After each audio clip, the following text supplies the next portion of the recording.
ભૂલથી પણ મફતમાં ના લેવી જોઈએ। આ 4 વસ્તુઓ આર્થિક નુકસાનનો કરવો પડી શકે છે સામનો। જ્યોતિષ અને વાસ્તુશાસ્ત્રમાં કેટલીક વસ્તુઓ મફતમાં લેવી ખૂબ જ અશુભ માનવામાં આવે છે। આ વસ્તુઓ મફતમાં લેવાથી આર્થિક નુકસાન થઈ શકે છે।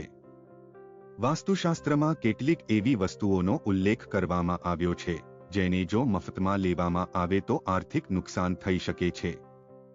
મફતમાં લેવામાં આવતી આ વસ્તુઓ સ્વાસ્થ્ય અને પારિવારિક જીવન પર પણ નકારાત્મક અસર કરે છે। સામાન્ય રીતે એવું જોવામાં આવે છે કે મોટા ભાગના લોકો મફત વસ્તુઓ તરફ આકર્ષાય છે, પરંતુ મફતમાં લીધેલી આ વસ્તુઓ કેટલી હાનિકારક હોઈ શકે છે તેનો અંદાજ લગાવવો મુશ્કેલ છે। વાસ્તુશાસ્ત્ર અનુસાર ચાલો જાણીએ કે કઈ મફત વસ્તુઓથી લેવાથી બચવું જોઈએ। મીઠું। જ્યોતિષ શાસ્ત્ર અનુસાર મીઠાનો સંબંધ શનિ ગ્રહ સાથે છે। વાસ્તુશાસ્ત્રના નિષ્ણાતો કહે છે કે મીઠું ક્યારે મફતમાં ન લેવું જોઈએ।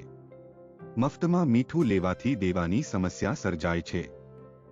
જો કે જો કોઈ કારણોસર તમારે મફતમાં મીઠું લેવું હોય તો તે બદલામાં આપવું યોગ્ય છે।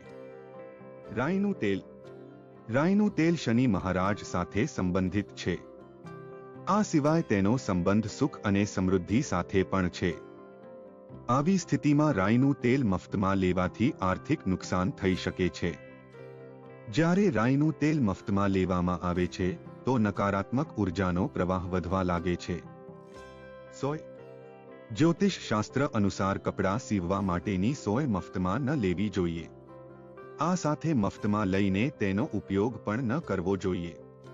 આવું કરવાથી નકારાત્મક ઉર્જા વધે છે। એટલું જ નહીં, એવું પણ કહેવાય છે કે મફતમાં સોય લેવાથી પરિવારના સુખ શાંતિમાં અવરોધો આવે છે। લોખંડની વસ્તુઓ। જ્યોતિષ શાસ્ત્રમાં લોખંડની વસ્તુઓ શનિ સાથે જોડાયેલી છે। એવું કહેવાય છે કે જો તમે કોઈની પાસેથી લોખંડની વસ્તુઓ મફતમાં લો છો તો તમે શનિદેવ પાસેથી લોન લઈ રહ્યા છો। શનિના દેવાને કારણે જીવનમાં આર્થિક સંકટનો સમયગાળો શરૂ થાય છે। તો મિત્રો, તમને આ વિડિયો કેવો લાગ્યો જરૂરથી કમેન્ટ કરજો। જો સારો લાગ્યો હોય તો વિડિયોને લાઈક અને શેર કરજો અને અમારી ચેનલને સબસ્ક્રાઇબ કરજો। વિડિયો અંત સુધી જોવા બદલ ખૂબ ખૂબ આભાર।